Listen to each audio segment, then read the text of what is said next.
अब हर टीम से 4 चेहरे पूरी तरह से साफ हो चुके हैं, यानी दोनों की आधी आधी टीम का आपको पता चल चुका है।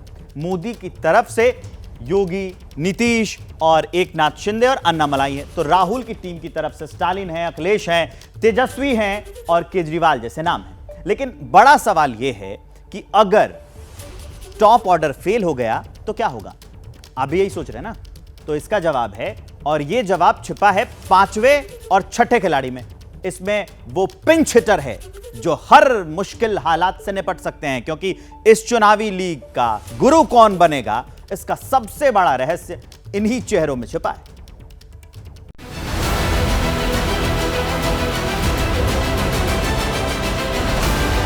टीम मोदी के 5वें नंबर के बल्लेबाज का नाम है कुमारस्वामी, जो कर्नाटक की सियासत को न सिर्फ समझते हैं बल्कि अपनी पावर हिटिंग से मौका पड़ने पर खेल बदल सकते हैं।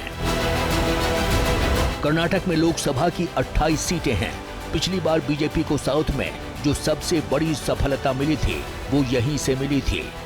बीजेपी ने 25 लोकसभा सीटें जीती थीं, लेकिन तब कर्नाटक में बीजेपी की सरकार थी। इस बार कहानी बदली हुई है। राज्य में कांग्रेस की सरकार है। ऐसे में बीजेपी के कुछ ऐसे खिलाड़ियों की जरूरत है जो न सिर्फ उसके मिशन 400 को पूरा करने में मदद करें बल्कि जरूरत पड़ने पर पूरा गेम बदल सकें। 4 जून को चुनाव के नतीजे आने वाले हैं और इसलिए लोग कह रहे हैं 4 जून को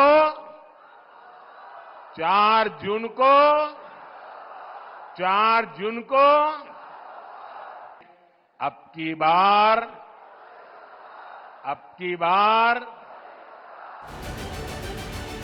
वहीं राहुल की टीम में 5 नंबर के खिलाड़ी का नाम है उद्धव ठाकरे। इंडिया गठबंधन को अपने लिए जिन राज्यों में सबसे ज्यादा उम्मीद नजर आ रही है उसमें सबसे टॉप पर महाराष्ट्र ही है। महाराष्ट्र में महाविकास आघाड़ी चट्टान की तरह मजबूत नजर आ रहा है। जो सीटों का बंटवारा हुआ है उसमें लड़ने के लिए सबसे ज्यादा सीटें उद्धव की शिवसेना को ही मिली हैं। उद्धव गुट शिवसेना 21 सीटों पर चुनाव लड़ रही है, वहीं कांग्रेस 17 और शरद पवार की एनसीपी 10 सीटों पर लड़ रही है। आप जिस तरह से महाराष्ट्र में आकर शरद पवार जी और उद्धव ठाकरे जी के ऊपर इस प्रकार की बयानबाजी कर रहे हो, वो आपके मन का डर है। आप उद्धव ठाकरे को डरते हो। आपको पता है इस चुनाव में इस राज्य की जनता उद्धव ठाकरे के साथ मजबूती से खड़े रहने जा रही है। लेकिन बड़ा सवाल ये है कि क्या उद्धव वो पुरानी वाली ताकत दिखा पाएंगे जो बीजेपी के साथ दिखाते थे, क्योंकि पार्टी पूरी तरह से टूट चुकी है। कई कद्दावर नेता शिंदे गुट के साथ खड़े हैं, जो उद्धव गुट की सबसे बड़ी सरदर्दी है, क्योंकि इस बार चुनाव में ऐसे ही नेताओं से उन्हें न सिर्फ 2-2 हाथ करने हैं। टीम मोदी के 6ठे नंबर के खिलाड़ी हैं टीडीपी के मुखिया चंद्रबाबू नायडू। इस बार आंध्र प्रदेश में कमल खिलाने के लिए बीजेपी ने चंद्रबाबू को अपना सारथी बनाया है।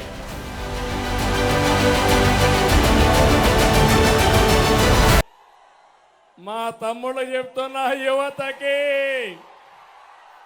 తమ్ముళ్ళు భవిష్యత్తు మీదే। आंध्र प्रदेश में लोकसभा की कुल 25 सीटें हैं। पिछली बार बीजेपी अकेले चुनाव लड़ी थी, ज्यादा खास नहीं कर पाई थी। यही वजह है कि वाईएसआर को रोकने के लिए बीजेपी ने टीडीपी और जनसेना से गठबंधन किया है, जिसमें टीडीपी 17 सीट पर, बीजेपी 6 पर और पवन कल्याण की जनसेना 2 सीट पर चुनाव लड़ रही है। यानी आंध्र प्रदेश में बीजेपी छोटे भाई की भूमिका में है, और यही वजह है कि मोदी के सुपर 8 में 6ठे नंबर पर टीडीपी के चंद्रबाबू नायडू को रखा गया है। राहुल की टीम में 6ठे खिलाड़ी एनसीपी के मुखिया शरद पवार हैं, जो मौजूदा दौर में सबसे तजुर्बेकार हैं। शरद पवार ने महाराष्ट्र की हर बदलती राजनीति को करीब से देखा है और उन्हें पता है कि कब क्या करना है।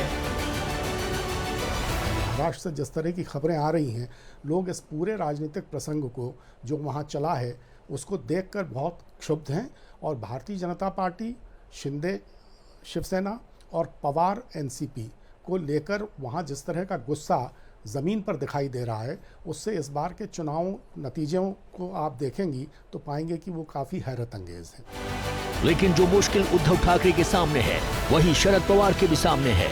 एनसीपी टूट चुकी है और अब बची हुई पार्टी के साथ शरद पवार को आगे की सियासत करनी है। ऐसे में सवाल बड़ा है, क्या राहुल की टीम का ये छठा खिलाड़ी गेम चेंजर होगा?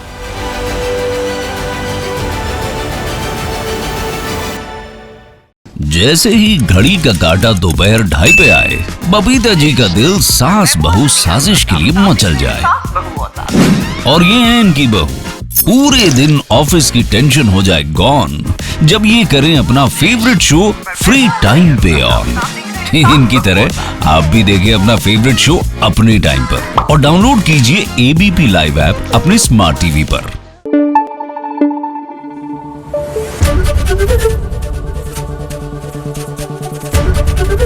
एबीपी न्यूज आपको रखे आगे।